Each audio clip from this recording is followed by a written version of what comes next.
Right now, California is taking steps to recover following deadly storms this week before more heads our way. These dramatic videos from across the state show neighborhoods underwater, massive sinkholes, and rescue operations.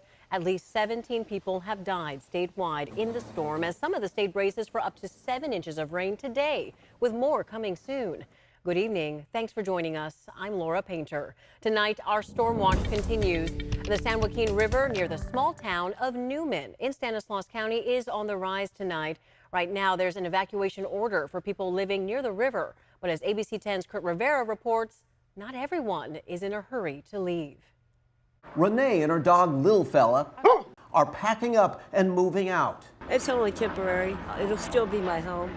I always come back. Renee has lived at the Fisherman's Bend RV mobile home park near Newman for 15 years.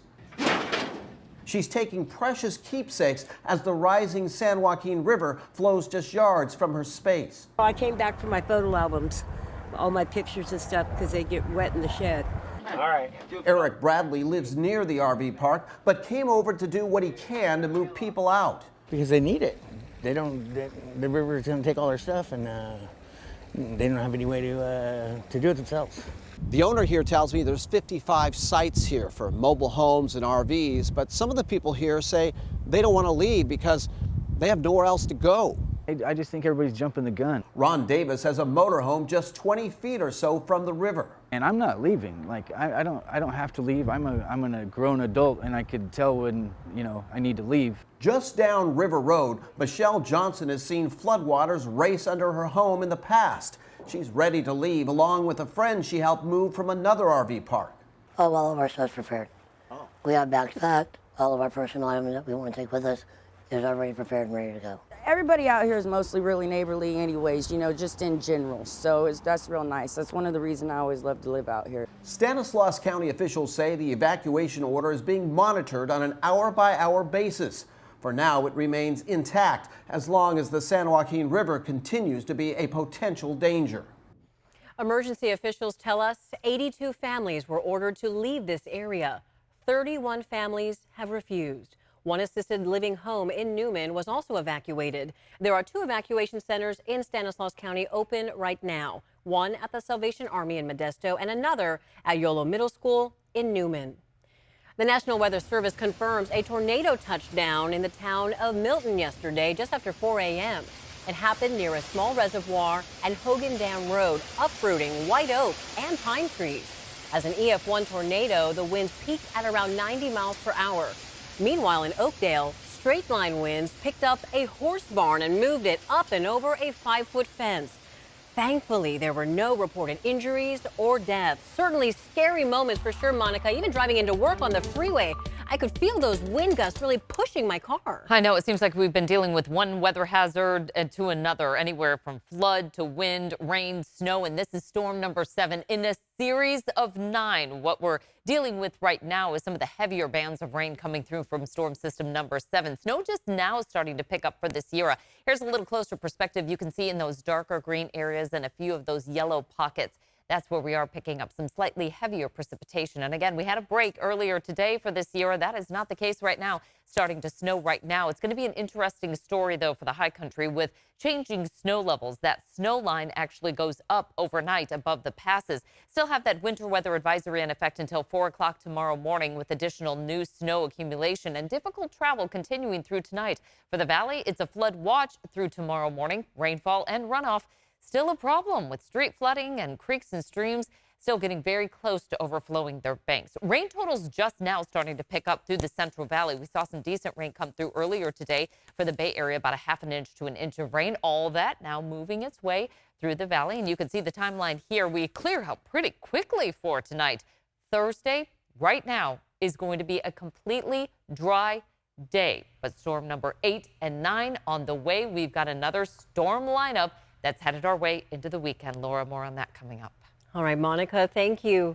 The National Oceanic and Atmospheric Administration predicts these ongoing storms in California will likely be the first billion-dollar storm of this year in the country. It takes into account many different impacts, such as damage to homes, cars, levees, and your time. Our political reporter Morgan Reiner joins us now. Morgan, who is responsible for paying for the repairs? Laura, we're all paying for the costs in different ways. It's a mix of your insurance company, the state government, federal government, which of course people pay into with taxes.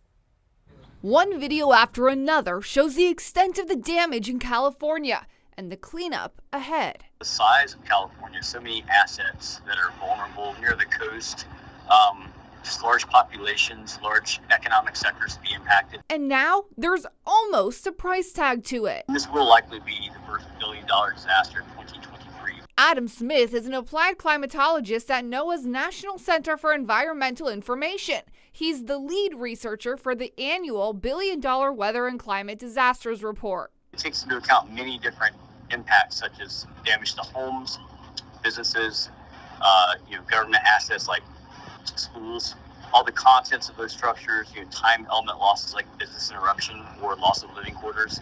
Of course, damage to vehicles, boats, piers, levees, electrical systems, even military bases. Who's paying? The state government, the federal government, and the private sector with insurance would be the three primary payment entities. But, it does come down to the local level, your home, your business, yourself, your family. Because if, for example, all of your food in your fridge goes bad due to power loss, that's not included. So you could actually say that this is a conservative baseline estimate that captures kind of the floor of the cost. Something Terry Pullen is dealing with now. Refrigerator, everything in the fridge is gone, bad. Got to clean that out, and it's completely dark. Smith said the larger the event, the longer it takes to finish analyzing it. They're still not done analyzing the Buffalo blizzard over Christmas, so he expects we'll know for sure if this was a $1 billion storm by the end of January, maybe into February. Well, so Morgan, when was the last time California had a $1 billion storm? Just last year, with severe drought and the heat wave, which impacted the west and central states. Last year's storm, Laura, fun fact, maybe not fun, was the third most costly year in terms of climate disasters in 43 years. Wow, Morgan, we've been seeing so much damage really everywhere in our area. And I want to let people know if anyone needs information on flood insurance, for example, that's on our website, abc10.com. Morgan, thank you.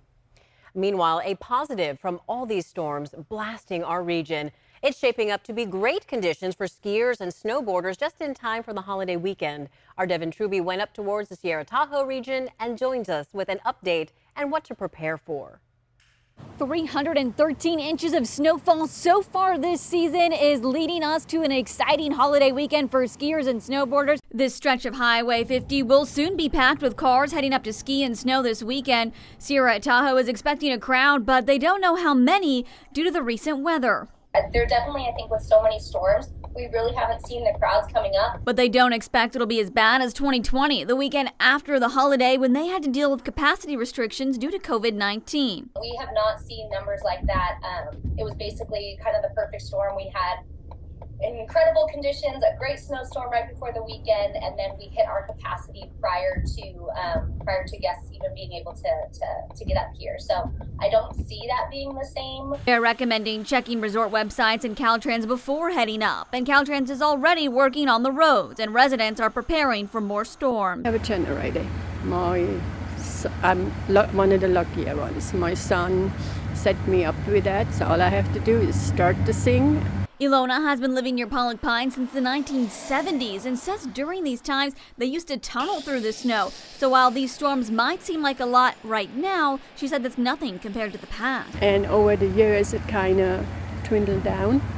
So we really don't get that much snow as we used to. At least I think we don't. Ski resorts are recommending that you carpool to reduce traffic and either arrive early or late so you aren't here during the peak time of 10 a.m.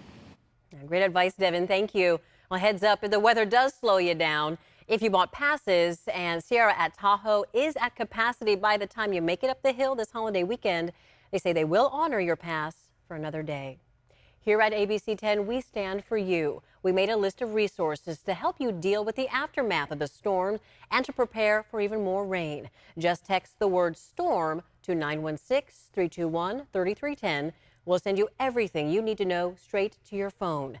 And be sure to download the free ABC 10 app. You can track conditions anywhere and anytime.